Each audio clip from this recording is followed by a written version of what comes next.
एक आपकी कहानी। बहुत सरल शब्दों में संक्षेप, आपने लंबे समय पहले एक औरत के साथ गलत संबंध किया जो किसी और की पत्नी थी। आप जैसे राजा दाऊद की तरह गलती में पड़े। दाऊद ने भी उरिय्याह के कारण पाप किया था।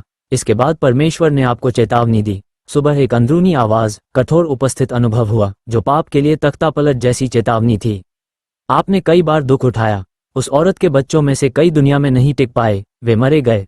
आपने बताया कि 5 बच्चे प्रभावित हुए। आपने खुद 3 बार बपतिस्मा का अनुभव किया, लहू का, पानी का और आग का, और आपने मौत से चमत्कारी तरह बचकर वापस जीवन पाया।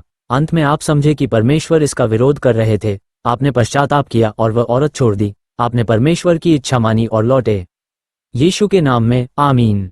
2 इसका आध्यात्मिक अर्थ, सरल और स्पष्ट। पाप का परिणाम। बाइबल बताती है कि पाप के भौतिक और आध्यात्मिक परिणाम होते हैं। कभी कभी वे सीधे हमें या हमारे परिजन को पीड़ा में डालते हैं। आपने वही अनुभव किया। पाप का असर आपके परिवार पर पड़ा। परमेश्वर की संवेदना और न्याय दोनों है। परमेश्वर ने आपको चेतावनी दी। ये दया है कि आपको रास्ता बदलने का समय मिला, परंतु परिणामों का अंजाम भी हुआ, कुछ बच्चों का मरना।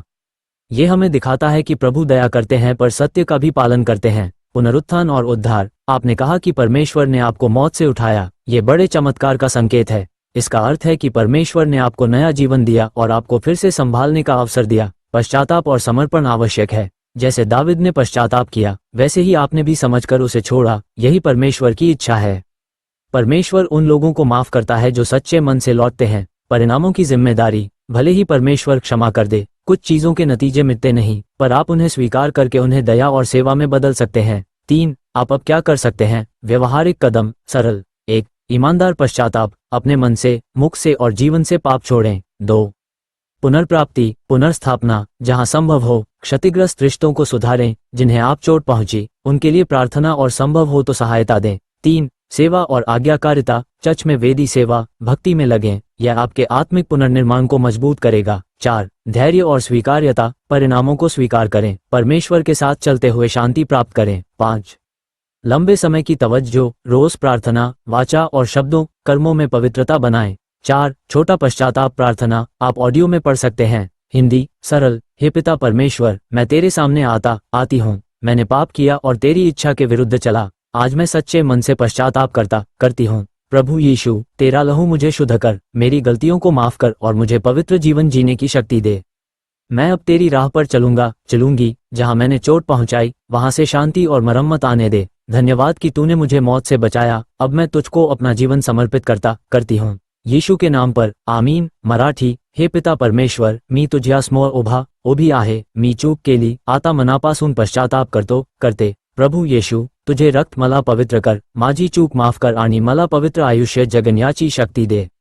जिथे मी दुःख दिलं तिथे शांती आण। तुला धन्यवाद की तू मला मृत्यूपासून वाचविलंस। आता माझं जीवन तुझ्या ताब्यात आहे। आमेन। 5 छोटा गवाही स्क्रिप्ट। यूट्यूब। ऑडियो के लिए हिंदी। संक्षेप। इंट्रो। प्रिय भाइयों और बहनों, मैं प्रेरित महेंद्र वेताल आज मैं अपनी जिंदा कर देने वाली गवाही साझा कर रहा हूँ। गवाही। मैंने एक समय पाप किया, एक औरत के साथ रिश्ता रखा जो किसी और की पत्नी थी। मेरे कई बच्चे उसी कष्ट से गुजरे और कुछ मर गए, पर परमेश्वर ने मुझे चेतावनी दी और बाद में मुझे मौत से वापस लाया। यह मेरा पुनरुत्थान है। मैंने 3 तरह के बपतिस्मा अनुभव किए, लहू का, पानी का और आग का। मैंने सच्चे मन से पश्चाताप किया और परमेश्वर की राह पर लौट आया। Call to action. अगर यह गवाही आपके दिल को छूती है तो पश्चाताप कीजिए, अपने जीवन को पवित्र कीजिए और इस संदेश को शेयर करके दूसरों को भी जगाइए।